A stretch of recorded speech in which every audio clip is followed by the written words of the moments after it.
You are listening to Alex Nanlohi Podcast, to know the Lord and to make Him known.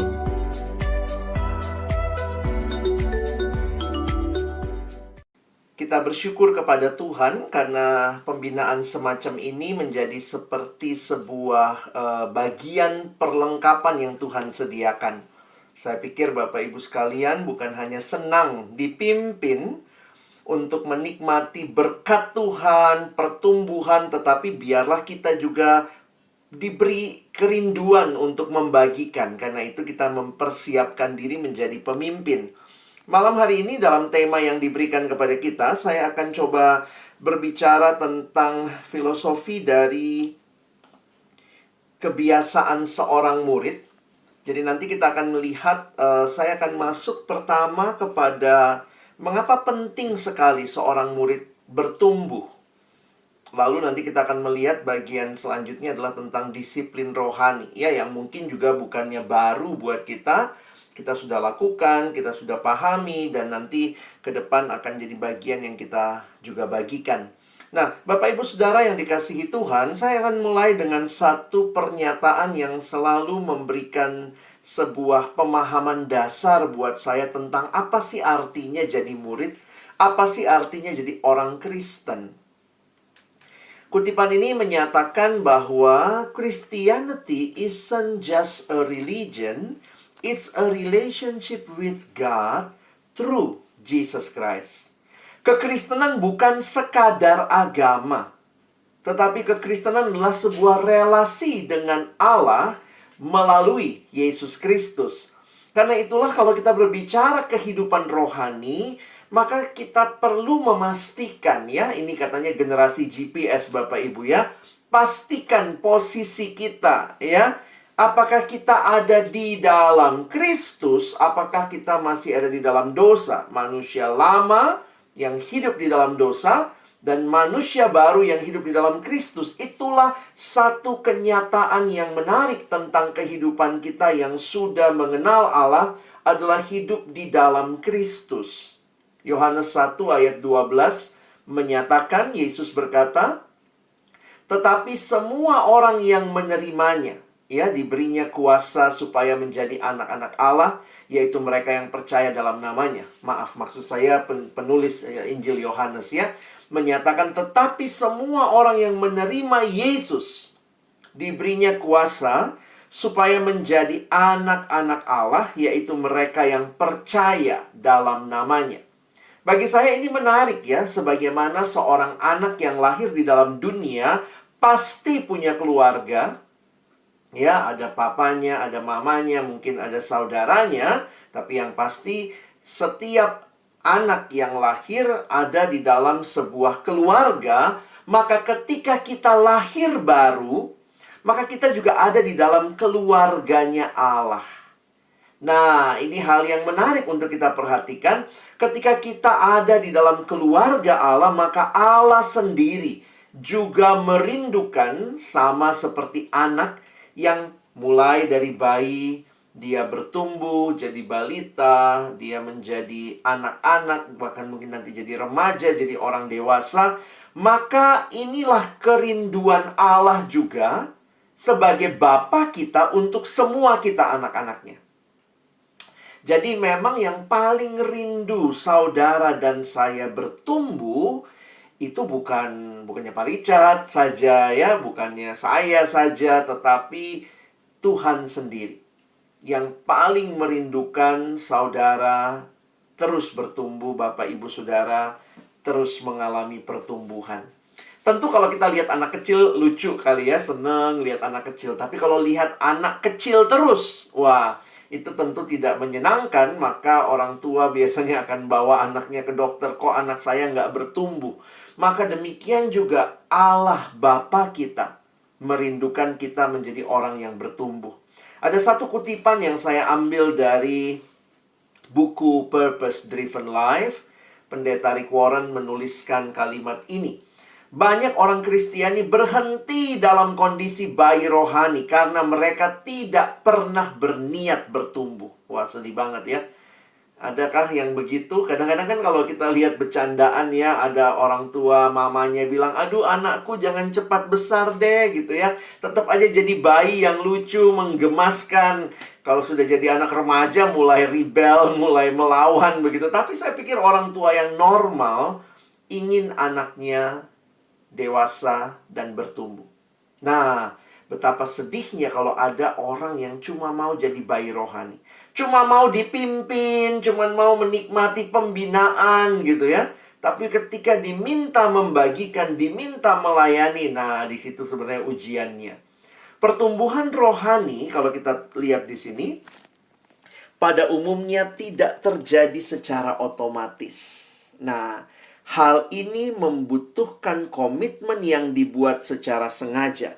Kita harus menginginkan bertumbuh, kita harus memutuskan bertumbuh, kita harus mengusahakan bertumbuh, dan kita harus menjaga kesinambungan bertumbuh.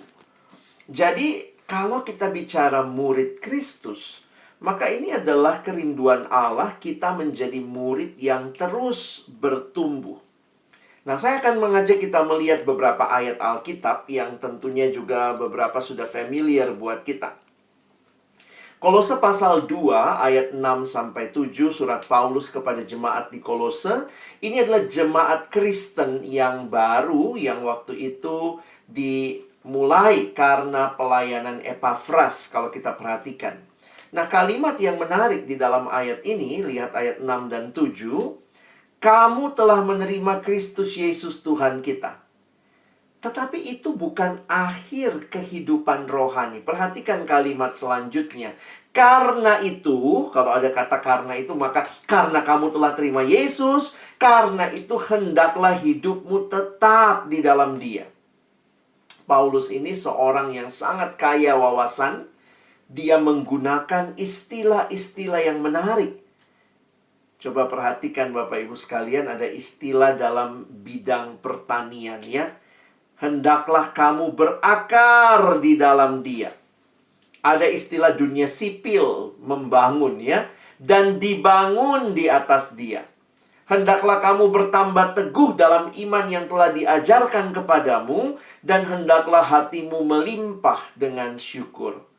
Akhir hidup rohani bukanlah saya sudah terima Yesus. Itu justru awal kehidupan rohani untuk terus mengalami pertumbuhan.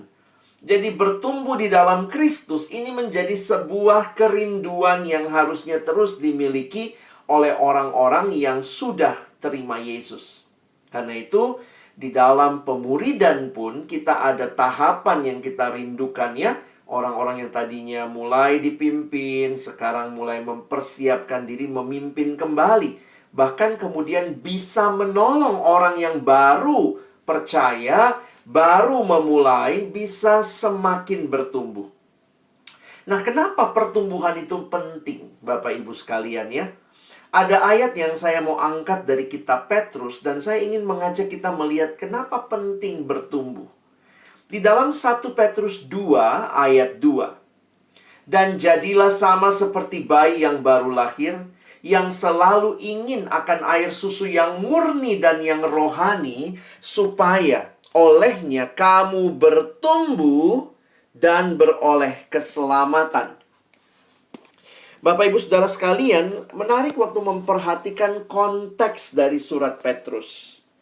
Pada waktu surat Petrus dituliskan, Rasul Petrus sedang juga dalam kondisi yang pada waktu itu secara umum, nah ini kira-kira kondisinya. Konteks pada waktu itu ada dua macam ancaman. Yang pertama ada ancaman dari luar, berupa penganiayaan dari pihak-pihak yang memiliki kebencian terhadap Tuhan Yesus dan para pengikutnya. Yang uniknya karena mereka dibenci justru terutama karena perilaku hidup mereka yang saleh. Jadi ketika mereka tidak mau ikut dengan dunia, ikut kecemaran, ikut ketidakkudusan, ikut kebobrokan, ketika itu malah karena mereka nggak ikutan, mereka dianiaya, dibenci. Wah, ini sedih ya. Tapi di satu sisi juga ada ancaman dari dalam, yaitu ancaman pengajaran sesat yang bisa merusak iman orang percaya. Nah, Bapak Ibu, kalau kita mau lihat secara umum, surat 1 Petrus itu ancamannya lebih khusus dari luar, ya. Kalau Bapak Ibu baca 1 Petrus itu ancaman dari luar. Kalau baca 2 Petrus itu nampaknya ancaman dari dalam karena berkaitan dengan pengajaran sesat. Tetapi apa yang menarik untuk kita perhatikan? Nah, di sini kunci yang saya mau bagikan buat kita. Baik di dalam ancaman atau menghadapi ancaman dari luar maupun menghadapi ancaman dari dalam, maka kata kunci yang Petrus sampaikan adalah bertumbuh. Coba kita lihat lagi ayat tadi ya. Kalau Bapak Ibu baca 1 Petrus itu banyak sekali konteksnya penderitaan, penganiayaan, penderitaan. Tetapi ada ayat seperti ini. Jadilah sama seperti bayi yang baru lahir, selalu ingin akan air susu yang murni dan yang rohani, supaya olehnya kamu bertumbuh. Nah, kalau perhatikan konteks 2 Petrus, yang tadi kita lihat konteksnya adalah ajaran sesat, maka menarik sekali Petrus pun menutup surat 2 Petrus. Ini 2 Petrus 3 ayat 18. Ini akhir surat 2 Petrus. Tetapi bertumbuhlah dalam kasih karunia dan dalam pengenalan akan Tuhan dan Juru Selamat kita Yesus Kristus. Baginya kemuliaan sekarang dan sampai selama-lamanya. Bapak, Ibu, Saudara yang dikasihi Tuhan, perhatikan hal ini. Bertumbuh bukan hanya kehendak Allah tadi ya. Allah adalah seperti Bapa yang mau anaknya bertumbuh. Tetapi dengan bertumbuh juga seorang itu bisa menghadapi ancaman dari luar maupun ancaman dari dalam. Apakah penganiayaan yang ada dari luar yang mungkin menggoyahkan iman orang yang bertumbuh bisa bertahan? Demikian juga tantangan dari luar dihadapi dengan bertumbuh, tantangan dari dalam ajaran sesat. Bagaimana membedakan, bagaimana mengenali, bagaimana tahu ini sesat atau tidak? Kuncinya sama, bertumbuh. Jadi bertumbuh punya bagian yang menarik untuk kehidupan rohani kita. Menghadapi tantangan dari luar maupun menghadapi tantangan dari dalam. Kuncinya adalah bertumbuh dalam kasih karunia dan dalam pengenalan akan Tuhan dan Juru Selamat kita. Nah, saya kasih satu ayat lagi, satu bagian lagi sebelum nanti kita masuk ke disiplin rohani ya. Saya ingin menegaskan penting sekali bertumbuh, ya. Saudara, bertumbuh itu bukan cuma karena sekarang sudah jadi calon pemimpin kelompok kecil. Bukan itu saja, tapi memang itulah yang dibutuhkan. Gereja mau jemaat bisa menghadapi tantangan dari luar, dari dalam, punya iman yang teguh. Ya, gereja harus mengupayakan pertumbuhan. Jadi, ketika pertumbuhan terjadi, maka jemaat akan kokoh dan kemudian mereka bisa menghadapi tantangan kehidupan. Nah, di dalam bagian lain, saya mau menyoroti tentang pengenalan akan Tuhan dan Juru Selamat kita. Kalau Bapak, Ibu, Saudara melihat arah pertumbuhan, kadang-kadang orang nanya gini, gimana sih Pak saya tahu saya ini sudah bertumbuh atau tidak? Apakah bertumbuh itu tergantung berapa banyak buku rohani yang saya baca, berapa lama saat teduh saya, berapa banyak kitab yang sudah saya baca di Alkitab. Pertumbuhan tentunya mencakup semua itu. Tetapi arah pertumbuhan yang menarik adalah ini. Pengenalan akan Tuhan dan Juru Selamat kita, Yesus Kristus. Orang yang bertumbuh itu dilihatnya dari mana? Apakah orang itu semakin mengenal Tuhan? Semakin mengenal siapa Tuhan dan Juru Selamatnya. Nah, itu yang saya perhatikan ada di dalam tulisan Paulus. Jadi karena kalau kita pakai kata bertumbuh, kalau kita lihat anak kita bertumbuh, oh dia nambah tinggi, oh ini bertumbuh. Wah, dia tambah gemuk misalnya, wah ini bertumbuh. Tapi bagaimana kalau kita bicara kerohanian? Apanya yang diukur? Ini orang bertumbuh atau tidak? Nah, ini yang dilihat adalah bagaimana pengenalannya akan Tuhan. Nah, kalau Bapak Ibu perhatikan Filipi pasal 3 ayat 10 dan 11, mari lihat dan kita baca sama-sama ya. Paulus berkata, "Yang ku kehendaki ialah mengenal Dia dan kuasa kebangkitannya dan persekutuan dalam penderitaannya, di mana aku menjadi serupa dengan Dia dalam kematiannya, supaya aku akhirnya beroleh kebangkitan dari antara orang mati." Bapak Ibu Saudara sekalian, perhatikan, surat ini ditulis Paulus dari dalam penjara. Sebuah situasi yang tidak mudah. Tetapi ketika itu, perhatikan kerinduan Paulus yang paling mendasar. Dan bagi saya ini cukup cukup indah begitu ya, untuk kita coba refleksikan buat hidup kita. Perhatikan ayat 10 ya. Dituliskan, "Yang ku kehendaki ialah mengenal Dia dan kuasa kebangkitannya." Bapak Ibu, kita perlu sedikit menggali ayat ini ya. Saya coba menggali dari sisi historisnya begini. Kapan Paulus kenal Yesus? Paulus itu mengenal Yesus, para ahli teologi memperkirakan tentu sesudah Yesus naik ke surga ya. Karena di dalam Alkitab kita, Paulus mengenal atau berjumpa dengan Kristus dalam perjalanan dia ya. Ketika dia mau menganiaya orang percaya dalam perjalanan ke Damsyik, dia bertemu dengan Yesus. Tahun berapa Paulus mengalami perjumpaan dengan Kristus? Kalau Yesus naik ke surga kira-kira tahun 33 ya, sesuai umur Yesus. Setelah mati, bangkit, dia naik ke surga. Itu Kisah Rasul 1. Maka di Kisah Rasul 9 itu mencatat tentang pertobatan Paulus ya. Pertobatan Paulus di dalam Kisah 9. Berapa tahun jarak antara Kisah Rasul 1 dan Kisah Rasul 9?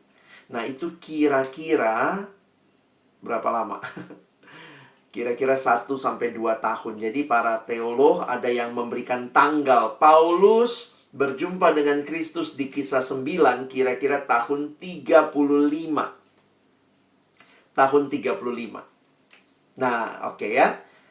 Kenapa itu penting? Karena kita mau tanya lagi lebih jauh. Kapan Paulus tulis kitab Filipi? Yang kita baca ini kan kitab Filipi ya. Kapan Paulus ada di penjara dan menulis kitab Filipi?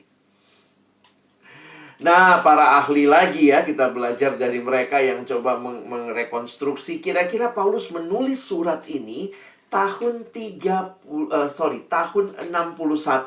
sampai 63. Jadi diperkirakan antara 61 sampai 63. Apa yang menarik Bapak Ibu Saudara?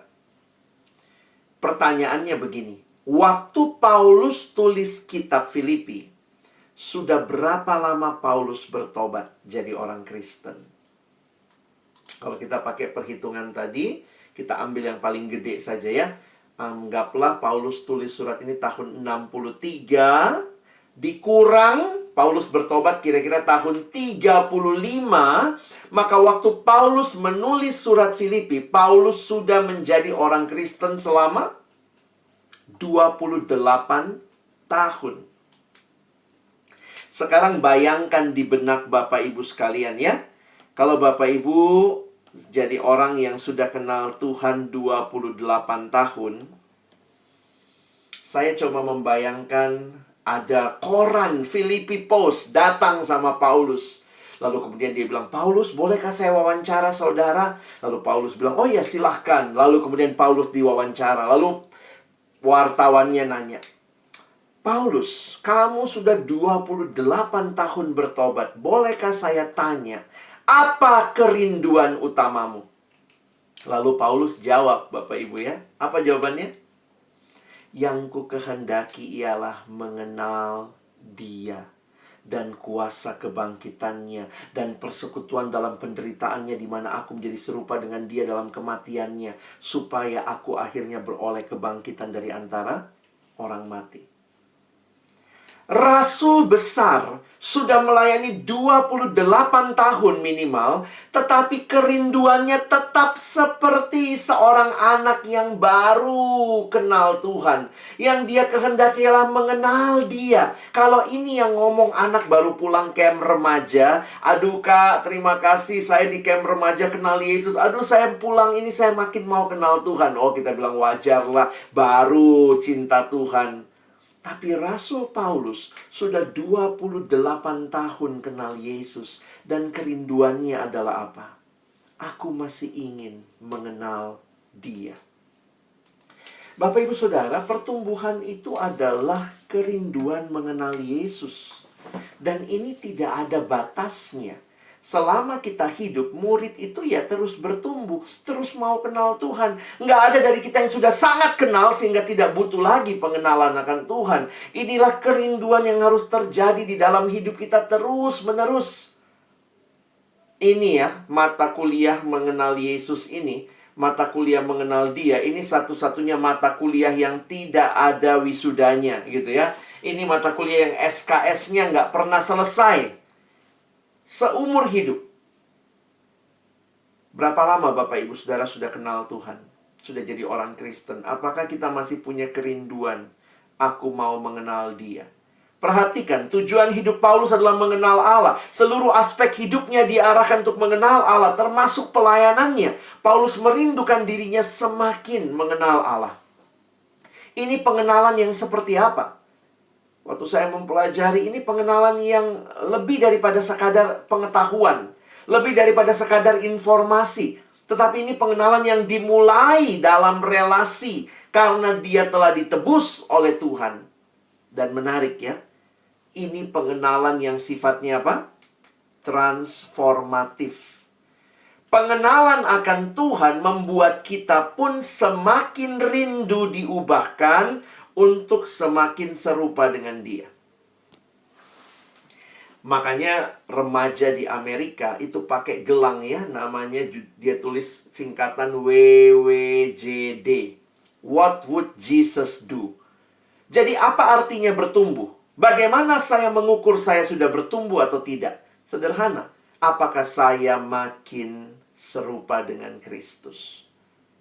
Mereka mengingatkan diri remaja-remaja. What would Jesus do? Saya serupa nggak dengan Yesus? Kalau diajak temannya nonton film porno, Yesus ikutan nonton nggak? What would Jesus do? Kalau diajak untuk korupsi, what would Jesus do? Kalau dia diajak untuk misalnya ngegosip, what would Jesus do? Seumur hidup kita sedang bertumbuh dan ukurannya adalah apakah saudara makin mirip Yesus atau tidak. Jadi saya harap kita ngerti ya, karena Kristen ini banyak banget kalimat-kalimat klise ya. Bertumbuh, apa sih bertumbuh? Kenal Tuhan, apa sih kenal Tuhan? Makin serupa dengan Dia. Berarti pertumbuhan rohani kita arahnya adalah makin mirip Yesus atau tidak? Ayo saya tanya nih Bapak Ibu, ada nggak yang waktu lihat hidup kita, ya? Ada nggak di rumah kita deh, orang-orang yang paling dekat, begitu misalnya ada yang di rumah lalu bilang, wih, kamu makin ini ya, makin mirip Yesus ya. Ih, Yesus banget sih kamu gitu ya. Nah, itu berarti semakin bertumbuh tuh ya. Tapi kalau saudara bikin dosa lalu orang bilang, ye, memang kamu begitu, berarti ya nggak kelihatan keserupaan dengan Kristus ya. Memang ini jadi menarik. Ketika kita bertumbuh, orang akan kiranya makin melihat, ini anak kok beda ya, ini orang kok berbeda. Tindakan yang dia ambil, keputusan yang dia ambil itu menyatakan bahwa dia kenal Yesus. Jadi oke, ya, ini komitmen untuk bertumbuh. Nah, saya cukup panjang jelaskan ini untuk Bapak Ibu Saudara sadar kita perlu bertumbuh supaya makin seperti Yesus. Lalu di mana letaknya disiplin rohani? Nah, disiplin rohani dalam kekristenan itu dalam rangka bertumbuh. Ada beberapa ayat yang perlu kita lihat ya. Saya coba kutip dulu ya. 1 Timotius 4 ayat 7b sampai ayat yang ke-8 di dalam terjemahan baru LAI. Latihlah dirimu beribadah. Latihan badani terbatas gunanya, tetapi ibadah itu berguna dalam segala hal karena mengandung janji baik untuk hidup ini maupun untuk hidup yang akan datang. Bapak Ibu Saudara, perhatikan istilah yang digunakan, latihlah dirimu beribadah. Ibadah itu kan tujuannya menyembah Tuhan, mengenal Tuhan, tetapi Paulus mengingatkan perlu dilatih. Dalam bahasa Inggris, satu terjemahan NIV menggunakan istilah train yourself to be godly. For physical training, jadi dia bicara training fisik, ya. Nah, sebenarnya kalau Bapak Ibu perhatikan, ada lagi terjemahan yang lain yang mirip dengan tema kita malam hari ini, yaitu terjemahan Alkitab berbahasa Inggris NASB, New American Standard Bible, menggunakan istilah discipline yourself for the purpose of godliness, for bodily discipline is only of little profit. Jadi, banyak orang mengambil dari ayat ini, sebenarnya ayat ini memberikan nuansa bahwa yang namanya bertumbuh butuh disiplin. Yang namanya kenal Tuhan butuh disiplin, sehingga istilah-istilahnya, kalau kita coba lihat ya, LAI menggunakan tadi istilah latihan, NIV menggunakan istilah training, Alkitab NASB tadi pakai istilah disiplin. Nah, bahasa Yunaninya ternyata menggunakan istilah gymnase, ya, atau gymnasia. Nah, akar kata dalam bahasa Inggris menjadi istilah gymnasium atau gimnastik. Kayak sekarang ya, biar tubuh bagus, ngapain? Nge-gym, kira-kira gitu ya. Nah, biar iman bagus mesti dilatih. Mesti ada disiplinnya. Sehingga memang kalau kita lihat sekarang, Paulus secara khusus mengcompare. Ya, coba lihat kalimatnya tadi ya. Disiplin dirimu dalam hal ibadah, seperti kamu juga mendisiplin dirimu atau tubuhmu. Nah, walaupun Paulus mengingatkan disiplin untuk tubuh terbatas gunanya, tetapi disiplin di dalam iman itu berguna jangka panjang. Nah, karena itu Bapak Ibu sekalian, saya ingatkan sekali lagi. Arah disiplin rohani supaya bertumbuh, dan kalau bertumbuh supaya makin mirip Yesus. Jadi jangan terjebak di disiplin rohaninya, tapi selalu tahu bahwa tujuannya adalah supaya dia bertumbuh makin kenal Yesus. Jadi jangan mentok di disiplin rohaninya, tapi selalu lihat tujuan akhirnya. Nah, kenapa? Karena begini ya, kekristenan menggunakan istilah disiplin. Kita nggak pakai istilah kewajiban ya. Kita nggak dibilang kewajiban rohani. Ini disebut disiplin rohani. Disiplin itu dan kewajiban bedanya apa? Sebenarnya sederhana ya. Kewajiban itu dipaksakan biasanya dari luar ke dalam. Dan karena dia disiplin, dilakukan ada rewardnya, tidak dilakukan ya mungkin ada punishment-nya. Itu kewajiban. Arahnya dari luar ke dalam. Orang bisa merasa dipaksa atau terpaksa. Sementara disiplin sebenarnya itu dari dalam keluar. Dan ada kebebasan untuk memilih. Dalam arti, kalau dia memilih, ya udah, itu menjadi bagian yang akan menjadi berkat untuk diri orang tersebut. Nah, saya coba memberikan gambarannya. Saya tidak sebenarnya mempertentangkan kewajiban dan disiplin. Untuk beberapa tahapan pertumbuhan, seringkali kita akan mulai dengan kewajiban. Saya kasih contoh lah. Kalau ada anak baru, anak kecil ya. Anak kecil kalau disuruh makan gampang apa tidak? Ya syukur-syukur ya kalau ada anak kecil yang makannya gampang. Tapi kadang-kadang mulai susah. Apalagi kalau sudah kenal permen, sudah kenal coklat, sudah kenal makanan-makanan yang lain, snack-snack gitu ya. Sehingga kadang-kadang orang tua harus memberikan paksaan, kewajiban. Makan dulu, makan nasi dulu, baru boleh permen. Ya. Nah, sebenarnya itu jadi menarik ya. Karena ada yang nanya sama saya begini. Jadi Pak, nggak boleh ya kewajiban. Poinnya adalah begini. Kalau hanya kewajiban saja, nanti lama-lama itu sangat menekan dan menjadi sebuah ritual tanpa makna. Kita perlu bergerak dari kewajiban jadi disiplin. Jadi bisa jadi awalnya memang diwajibkan. Tapi lama-lama, nah kalau dia masih umur 6 tahun, 7 tahun, pokoknya diwajibin dulu ya, kadang-kadang dipaksa gitu ya. Makan nasi dulu, baru yang lain. Tapi kalau dia sudah umur 17 tahun, umur 20, umur 35, masih begitu polanya, harus dipaksa dulu baru makan, berarti dia tidak bertumbuh ya. Karena sebenarnya kalau orang makin dewasa, dia makin sadar bahwa dia butuh makan nasi dulu, baru boleh permen. Kira-kira begitu.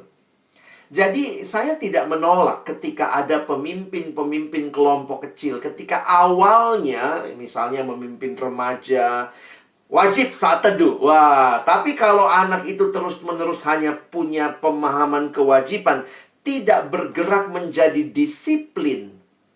Disiplin itu dari dalam keluar.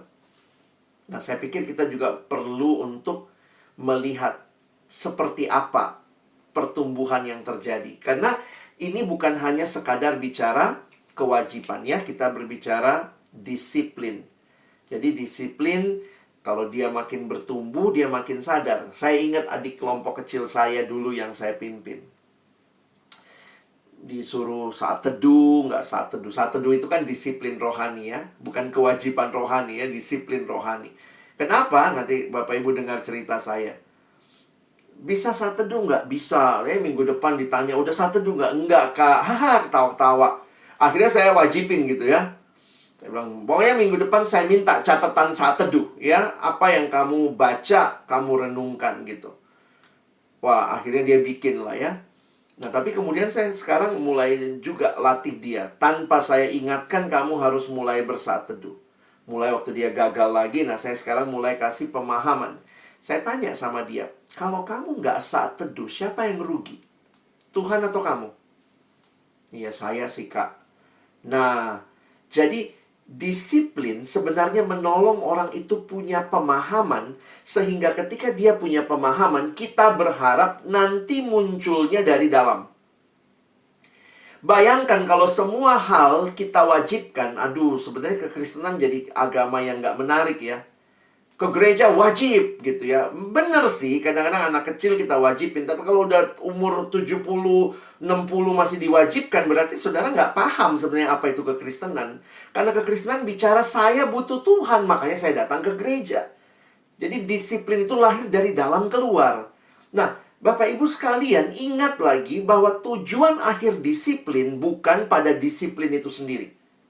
Jadi tujuannya bukan saat teduh ya, nanti soalnya ada evaluasinya. Saat teduhnya 7/7, berarti 7 hari selama seminggu dia saat teduh terus. Bukan itu. Tujuan disiplin, seperti yang saya bilang tadi, yang panjang lebar saya bahas, demi pertumbuhan. Supaya makin serupa Kristus, saudara dan saya butuh berdisiplin. Nah, jadi saya kasih contoh lah ya. Nah, ini sedikit contoh supaya Bapak Ibu lebih paham ya bedanya disiplin sama kewajiban. Saya punya istri. Kalau saya tugas keluar kota, maka saya mendisiplin diri misalnya ya, untuk mengontak, kirim WA, telepon, kirim video gitu ya. Itu adalah saya lakukan untuk apa? Untuk supaya saya dan istri tetap punya komunikasi. Karena saya mengasihi istri saya ingin tetap komunikasi sama dia, maka saya melakukan disiplin-disiplin, menelepon, nge-WA, supaya bisa tetap komunikasi. Jadi tujuan akhirnya bukan WA-nya, bukan teleponnya.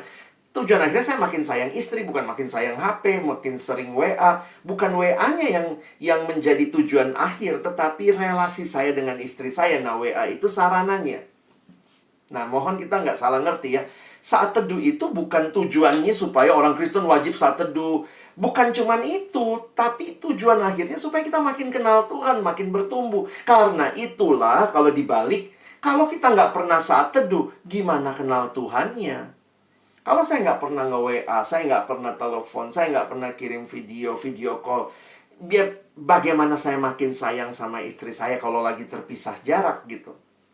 Jadi gereja jangan kehilangan esensi ini, bahwa tujuan disiplin rohani adalah supaya kita makin kenal Tuhan. Bukan berhenti pada disiplinnya. Ya. Nah, jadi nanti kalau Bapak Ibu membimbing adik-adik, orang-orang atau anggota kelompok kecil Bapak Ibu, maka rindukanlah ini. Termasuk Bapak Ibu sendiri ya. Rindukan ini jadi disiplin. Kita memang merasa itu kebutuhan, Tuhan mau saya bertumbuh, dan Tuhan sudah kasih firman-Nya, Tuhan kasih Alkitab, maka saya mau baca, renungkan supaya saya makin kenal Dia. Maka Bapak Ibu melakukan itu, Bapak Ibu Saudara juga menolong orang lain yang kamu pimpin untuk juga punya disiplin ini, ya. Kadang-kadang di awal-awal mungkin diwajibkan, oke lah ya, tapi pelan-pelan harus bertumbuh, jangan cuman kewajiban, ya. Nah, makanya kalau kita perhatikan ada kalimat yang menarik di dalam Injil, di dalam surat Yohanes. 1 Yohanes 2 ayat 6. Barang siapa mengatakan bahwa ia ada di dalam Dia, ia wajib hidup sama seperti Kristus hidup. Nah, jadi lihat, kalau saya hidup di dalam Kristus, maka saya bilang saya di dalam Kristus, saya harus hidup sama seperti Kristus hidup. Makanya kalau kita kaitkan dengan disiplin rohani, perhatikan saya tulis begini.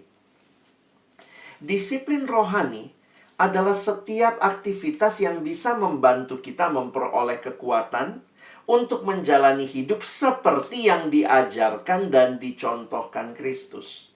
Tapi ingat ya, tujuan akhirnya apa? Hidup seperti yang diajarkan dan dicontohkan Kristus. Jadi makanya ya, saya kadang suka lucu juga ya, kita memang tanpa sadar mengukur aktivitasnya. Contohnya, kita ukur saat teduhnya, dia saat teduh berapa kali gitu ya. Tapi sebenarnya apakah orang yang saat teduhnya penuh sudah pasti menjalani hidup seperti yang Kristus ajarkan? Nah, makanya kita perlu mengevaluasi lebih daripada sekadar dia saat teduhnya tidak bolong, dia baca Alkitabnya rajin. Tapi itu yang harusnya kita buat lebih jauh lagi. Apakah setelah dia lakukan saat teduh, dia makin hidup seperti yang Kristus contohkan? Nah, karena itu, seperti apa hidup yang Kristus contohkan? Ya, paling sederhana kan Yesus mengatakan apa? Kasihilah Tuhan Allahmu, kasihilah sesamamu, manusia seperti dirimu sendiri. Jadi memang paling sederhana hidup mirip Yesus tuh ini dua ya. Makin mengasihi Allah, makin mengasihi sesama. Makanya kalau kita melakukan disiplin rohani itu mentransformasi hidup kita. Bukan hanya nambah pengetahuan, wow saya jadi tahu ada ayat di sini. Tapi kerinduannya adalah mentransformasi hidup. Melalui disiplin rohani kita semakin mengasihi Allah dan semakin mengasihi sesama, dan Allah mengubahkan kita makin mirip Yesus. Nah, makanya sekarang baru saya masuk ke disiplin rohani. Disiplin rohani yang paling sederhana, saya senang dengan ilustrasi roda. Ini dibuat oleh seorang bernama Bapak Dawson Trotman. Bapak Dawson Trotman membuat ilustrasi ini, dan dia menggambarkan kehidupan orang Kristen seperti roda. Di tengahnya ada porosnya, lalu kemudian ada jari-jari yang menghubungkan poros itu dengan rodanya di luar. Nah, dia menggambarkan, ya. Ini menarik ya, aspeknya bagi saya menarik. Yang vertikal itu relasi dengan Allah. Kan kita harus bertumbuh dalam relasi makin mengasihi Allah dan juga mengasihi sesama. Itu yang horizontal. Di pusat hidup, sama lah ya, seperti roda yang muter itu porosnya, maka di pusat hidup harus ada Kristus. Makanya kita terima Yesus. Hanya karena kita terima Yesuslah, maka semua roda kehidupan kita bisa berputar dengan baik. Apa disiplin rohani untuk kita semakin mencintai Allah?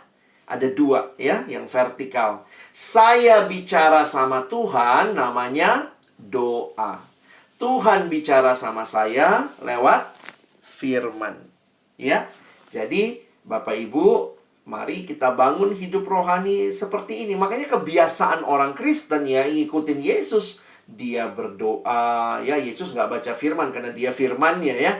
Tapi buat kita punya firman Tuhan sekarang, maka kita membangun relasi dengan Tuhan dalam saat teduh, membaca Alkitab dan dalam doa. Ini disiplin makin mengasihi Allah. Lalu yang vertikal, sekarang yang horizontal. Yang horizontal dalam relasi dengan sesama. Maka perhatikan, Bapak dosen Trotman bagi dua. Ke dalam, dia bilang ke dalam, kita sesama orang percaya harus rajin bersekutu.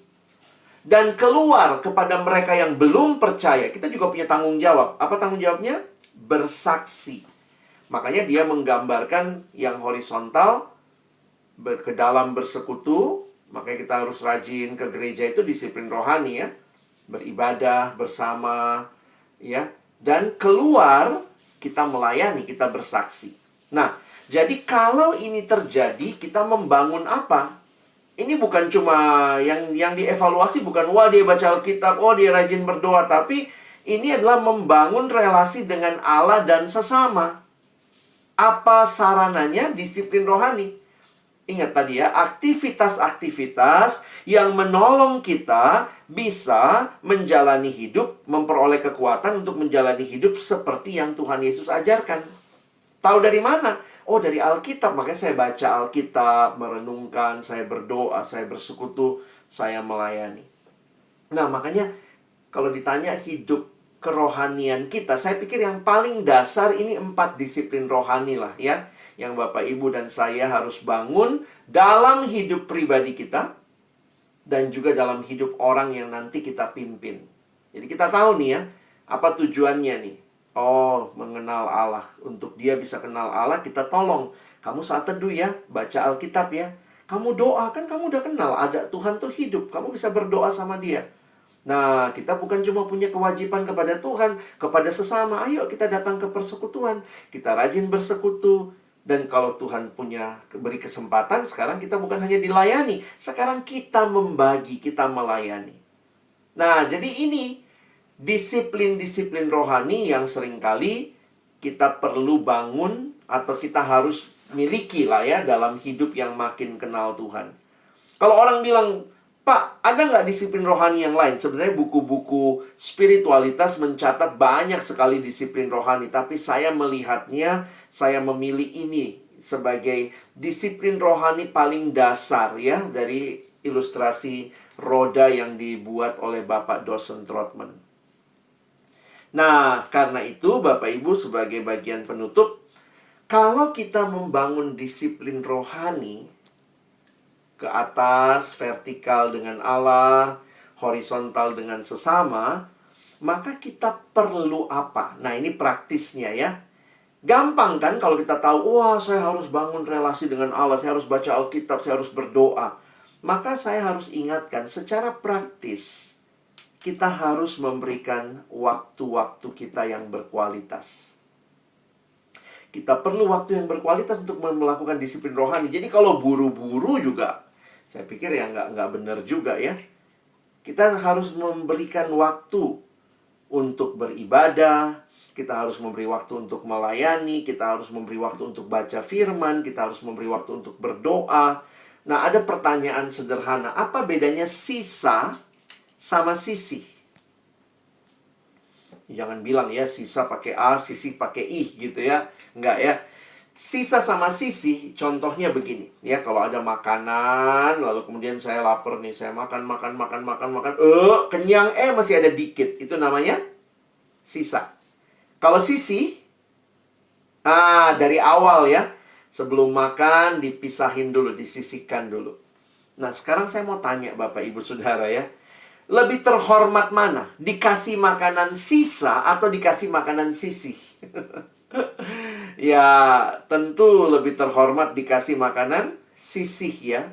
Dari awal udah disisihkan daripada disisain baru dikasih. Ini yang ada sisa, waduh, rasanya gimana?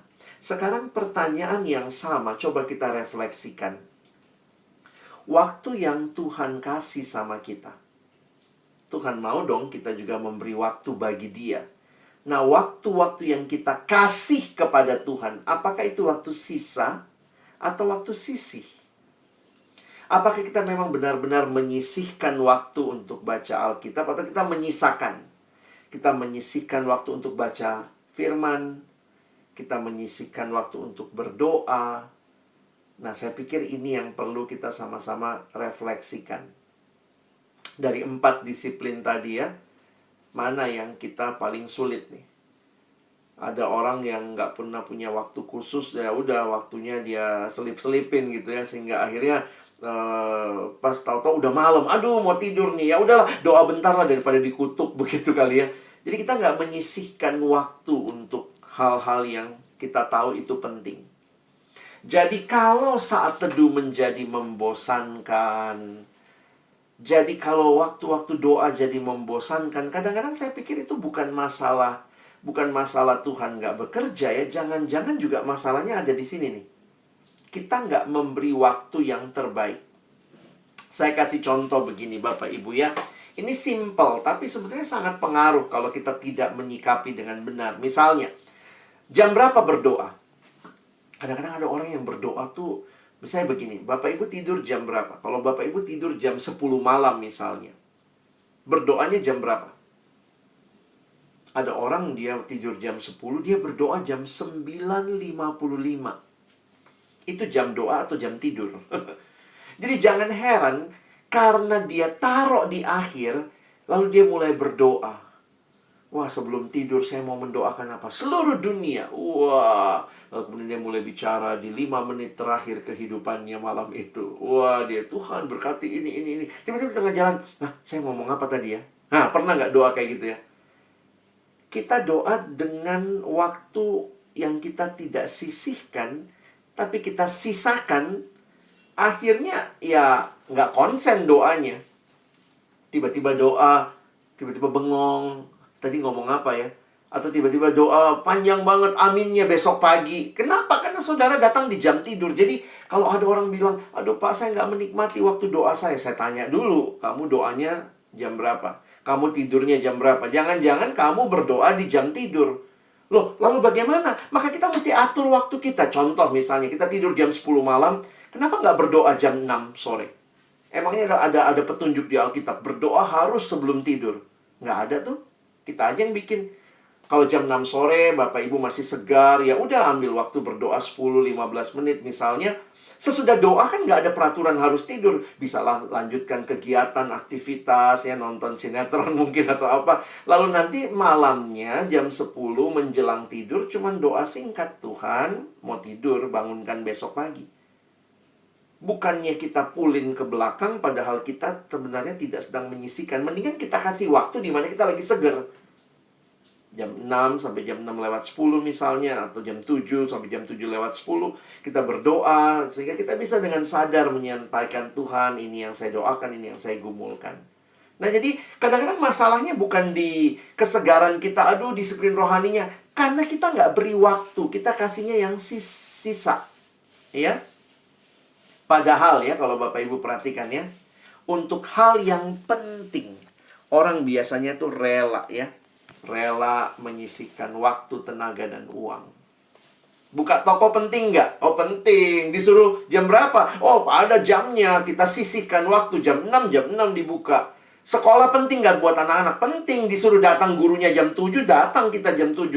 Orang rela menyisihkan waktu untuk hal-hal yang kita anggap penting. Nah pertanyaannya sekarang, disiplin rohani ini penting nggak? Saat teduh penting nggak? Kalau penting saya tanya, jam berapa Bapak Ibu saat teduh? Jadi bukan begini, saya saat teduhnya ya terserahlah, hari ini jam 7 pagi, besok jam 7 malam, lusanya siang. Ya itu, ya saya bukan berkata nggak boleh ya, tapi hati-hati, jangan-jangan kita tidak menyisihkan waktu, kita sesempatnya. Kalau itu penting, maka itu ditandai dengan apakah ada waktu yang kita sisihkan. Nah, itu yang Bapak Ibu dan saya perlu juga ingat ya, dan sebagai penutup, ya kita perlu menyusun kembali prioritas kita. Karena seringkali untuk mengubah hidup kita, makin kenal Tuhan, ya kita atur lagi prioritasnya. Termasuk lihat kapan waktu saat teduh, kapan waktu saya baca Alkitab, kapan waktu saya berdoa, kapan waktu saya melayani. Dan semua itu kembali kepada prioritas kita. Kembali saya tutup dengan ayat tadi, ya, 2 Petrus 3 ayat 18. Di akhir surat 2 Petrus, tetapi bertumbuhlah dalam kasih karunia dan dalam pengenalan akan Tuhan dan Juru Selamat kita Yesus Kristus, baginya lah kemuliaan sekarang dan sampai selama-lamanya. Kalau ini jadi bagian yang Tuhan percayakan, disiplin rohani apa yang Bapak Ibu sedang kembangkan dan sedang jalani ya. Kiranya ini menolong kita punya pemahaman untuk nanti kita masuk dalam diskusi sebentar ya. Silakan. Terima kasih.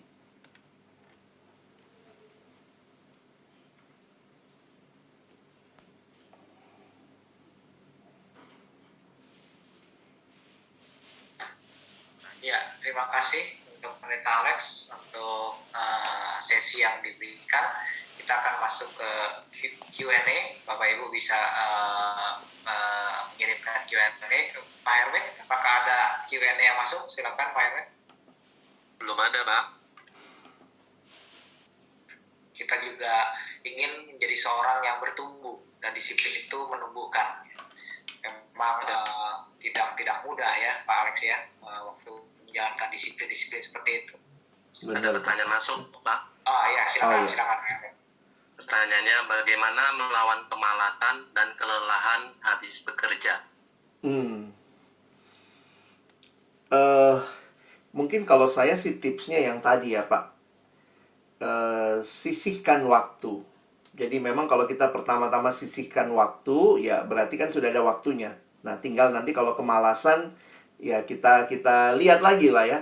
Bapak Ibu yang nge-gym misalnya, yang nge-gym tuh ada yang misalnya PT-nya bisa jam 7 sampai jam 8 nih. Kita datang tuh jam 7 sampai jam 8. Kalau lagi males, kita inget nih, gue udah bayar gitu ya. PT-nya datangnya jam segitu. Jadi mungkin kita perlu pertama-tama dulu mengkhususkan, menyisihkan waktu. Sesudah itu nanti perjuangannya, ya kalau males, ya kita perlu berjuang ya. Misalnya macam-macam. Kalau orang berjuang tuh bisa cari teman, ya bisa bersama-sama, misalnya bisa bikin reminder di HP gitu ya.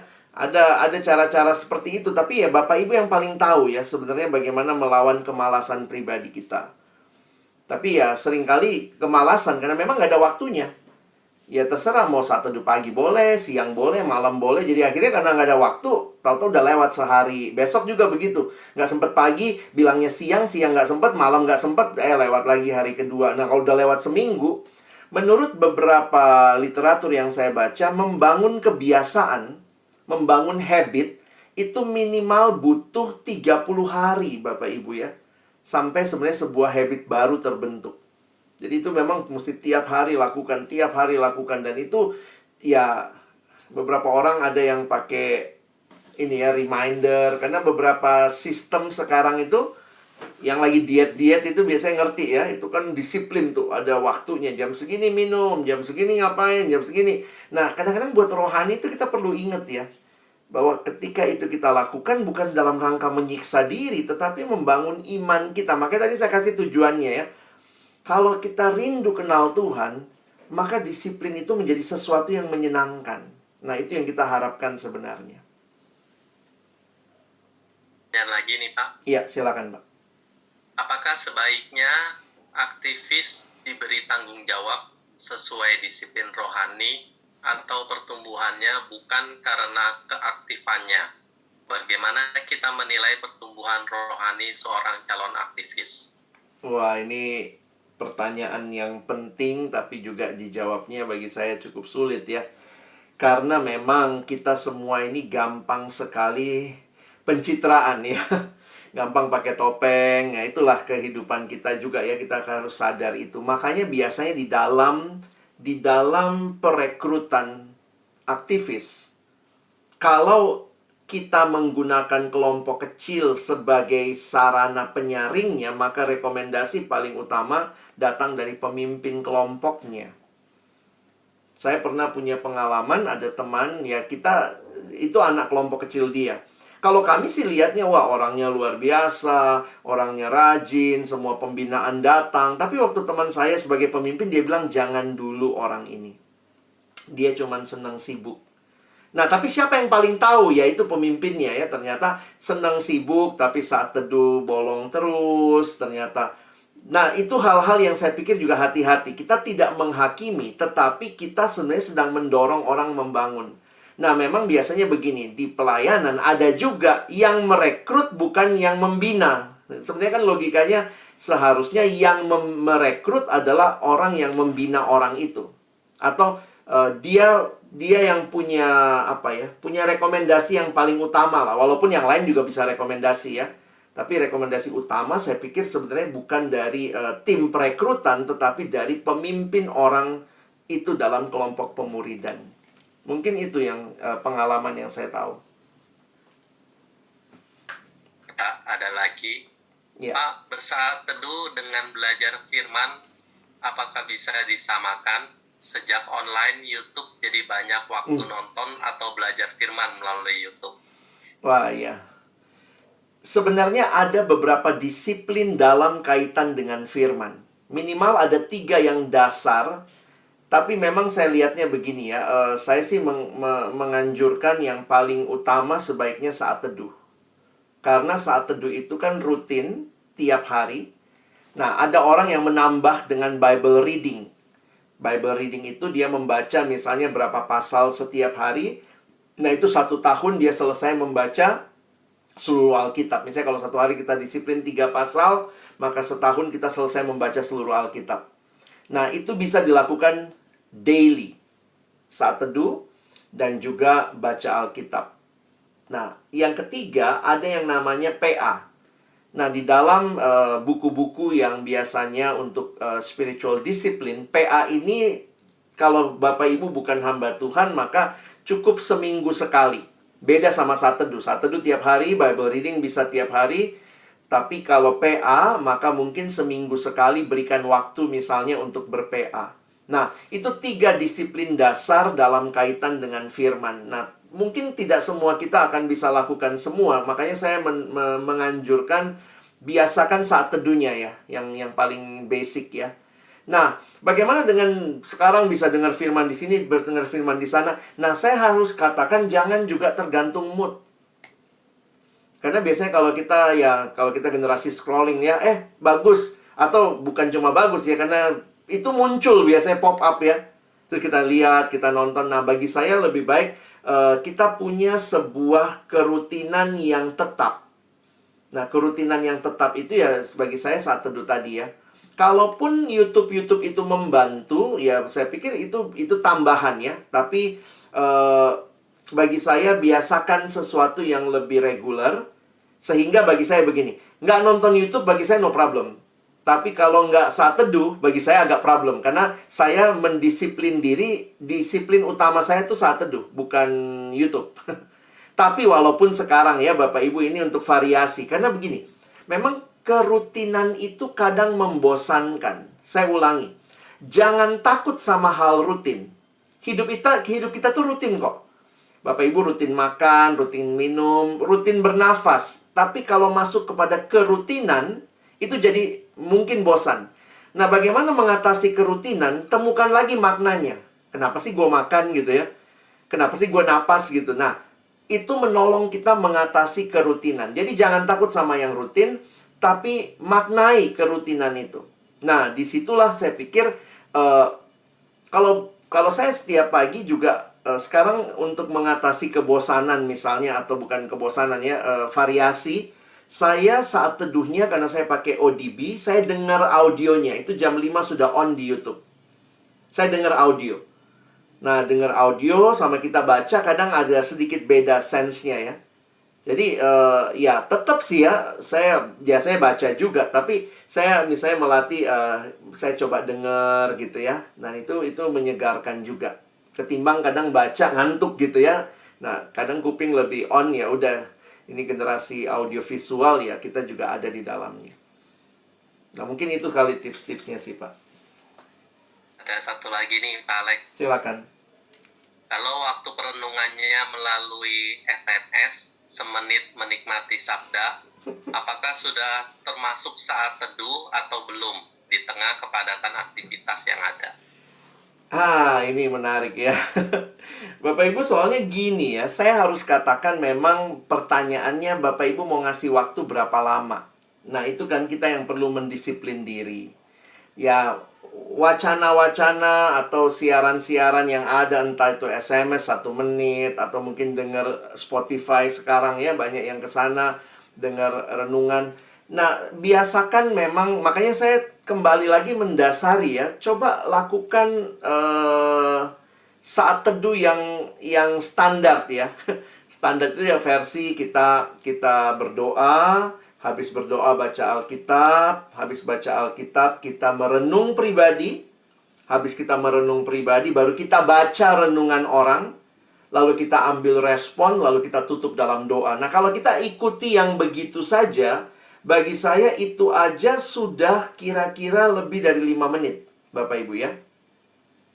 Nah, saya berpikir gini, jangan menjadikan misalnya dengar semenit menikmati sabda, dengar sekali itu sudah rasa sudah saat teduh.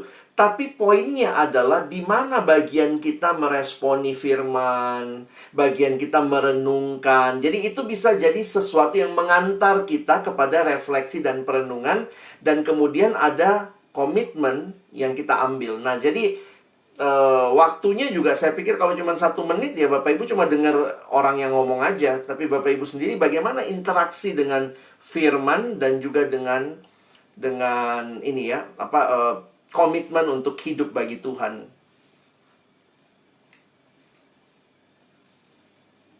Oke, makasih Pak Alex. Ya. Saya serahkan ke Pak Richard. Terima kasih Pak Hermit. Pak Alex, nggak ada pertanyaan lagi ya? Ya.